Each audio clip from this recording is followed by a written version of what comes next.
हर किसी को एक वेकअप कॉल की जरूरत होती है। शायद मेरा वेकअप कॉल था मेरी फ्रेंड की डॉटर का बर्थडे। हम लोग बहुत अच्छे से सेलिब्रेट कर रहे थे, पिक्चर्स खींच रहे थे, और जैसे ही मैंने अपनी फोटो देखी मुझे अपने आप से कुछ अजीब सी फीलिंग आई कि ये मैंने अपना क्या हाल कर दिया है। सबसे पहले बहुत बड़ा थैंक यू, आप लोगों ने मेरे ट्रांसफॉर्मेशन वीडियो को इतना सपोर्ट किया, इतना प्यार किया।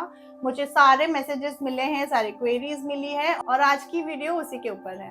नमस्ते, मैं हूँ रूही अरोरा, एक क्वालिफाइड डाइटिशियन, और आज आपसे बात करने वाली हूँ कैसे मैंने अपने 21 किलोज लूज किए, उसका सीक्रेट। 82 किलोज के होने की वजह से मैं बहुत ज़्यादा इन्फ्लेम थी, बहुत ज़्यादा चबी थी, और मुझे लग रहा था कि मैंने अपना हाल बुरा कर दिया है। मुझे थायराइड है, एक रीज़न मेरे बैक ऑफ माइंड में था कि शायद मेरे थायराइड की वजह से मेरा वज़न अब कम नहीं हो पाएगा। मैंने अगले दिन अपना डे ऑफ लिया, मैं आराम से बैठी और मैंने अपने आप को टाइम दिया, सोचा कि मैंने कहाँ गलती की है। मैंने एक पेन पेपर लिया और मैंने उसमें सब कुछ लिखा कि पूरे दिन में मैं क्या खा रही हूँ, कब खा रही हूँ, कितना खा रही हूँ। और बिलीव मी, ये बहुत हेल्पफुल होता है अगर आप अपने आप से बिना झूठ बोले एक कागज पे लिख सके कि आप पूरे दिन में क्या क्या खा रहे हो, छोटी छोटी चीजें भी। ये सारी चीजें लिखने के बाद, क्योंकि मैं न्यूट्रिशनिस्ट हूँ, मुझे तुरंत रियलाइज हो गया कि मैंने कहाँ कहाँ गलती की है, मैंने अपनी डाइट में कौन से लूपहोल्स छोड़ दिए जिस वजह से मेरा वजन ग्रेजुअली बढ़ता गया और मुझे रियलाइज नहीं हुआ।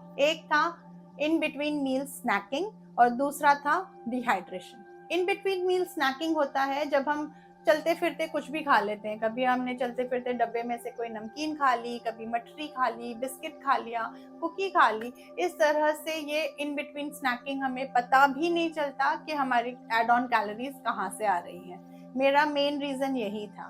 सेकेंड था पानी। मैंने नोटिस किया कि मैंने पूरे दिन में सिर्फ 400 ml पानी पिया था, और उसका रीजन था क्योंकि जब भी मुझे प्यास लगती थी मैं कुछ ना कुछ खा लेती थी। वो होता है डाइवर्जन कैलोरीज, जो हमें लगता है कि हमें भूख लगी है पर हमें एक्चुअली प्यास लगी होती है। ये दो चीजों की वजह से मेरा वजन ग्रेजुअली बढ़ता गया and I ended up at 82 kilos. पर मैं एक न्यूट्रिशनिस्ट हूँ, मैंने अच्छे से एक डाइट प्लान बनाया जिसमें मैंने सारी वो चीज़ें की जो मुझे अपने थायराइड को ध्यान में रख के करनी चाहिए थी, और मैंने वेट लूज करना शुरू करा। फर्स्ट स्टेप था कि मैंने अपने हर मील में एक प्रोटीन रखा, ब्रेकफास्ट लंच डिनर, ताकि मेरी कैलोरीज धीरे से बर्न हो और मुझे भूख जल्दी से ना लगे। मैंने ब्रेकफास्ट में एग्स, चीला, पनीर, मशरूम के ऑप्शंस रखे ताकि मैं स्लो कैलोरी बर्न कर सकूं। लंच में भी मैं एक बैलेंस डाइट खाती थी जिसमें दाल, सब्जी, चावल, सैलेड होता था, या दाल सब्जी रोटी सैलेड होता था। मैं रोटी और चावल दोनों एक साथ नहीं खाती थी। डिनर में मैं लाइट रखती थी जिससे मैं शायद बेसन का चीला खा लेती थी विद सैलेड। इस तरह से मैं उसको पोर्शन करती थी। पोर्शन कंट्रोल और कैलोरी डेफिसिट जाना मेरे लिए बहुत ज़रूरी हो गया था क्योंकि मेरी डाइट रिक्वायरमेंट कम थी और मेरा इनटेक बहुत ज़्यादा था। सबसे मेन मंत्र था टाइमली ईटिंग। मैं भूख लगने पे नहीं खाती थी, मैं घड़ी के टाइम के हिसाब से खाती थी। ब्रेकफास्ट मुझे अगर 10 बजे करना है तो मैं 10 बजे ब्रेकफास्ट कर लेती थी, नो मैटर व्हाट, अगर मुझे भूख लगी है या नहीं। इसी तरह से मेरा last meal of the day 6 बजे होता था।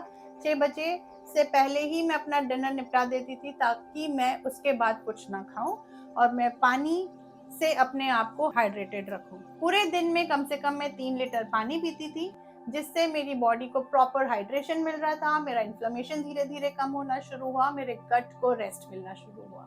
मैंने अपने पूरे डाइट प्लान को एक प्लांट बेस्ड सप्लीमेंट से सपोर्ट किया ताकि मुझे किसी भी तरह की न्यूट्रिशनल डेफिशिएंसीज ना हो और मैं प्रॉपर शेप में धीरे धीरे आ सकूं। 4 महीने लगे मुझे 21 किलो शेड करने में। प्रॉपर मेंटोरशिप, प्रॉपर डाइटिशियन के गाइडेंस से अगर आप अपनी लाइफस्टाइल को इस तरह से मॉडिफाई करते हैं, आप अपने वेट को कभी भी वापस रीगेन नहीं करेंगे, क्योंकि जो न्यूट्रिशनिस्ट होती है वो एक मेंटोर का रोल प्ले करती है आपकी लाइफ में, जो आपको पुल बैक करेगी अगर आप गलत पाथ पे चल रहे हैं तो। इस तरह से मैंने तो 21 किलोज लूज कर दिए। अगर आपको भी करने हैं, आप एक न्यूट्रिशनिस्ट से जरूर कांटेक्ट करें।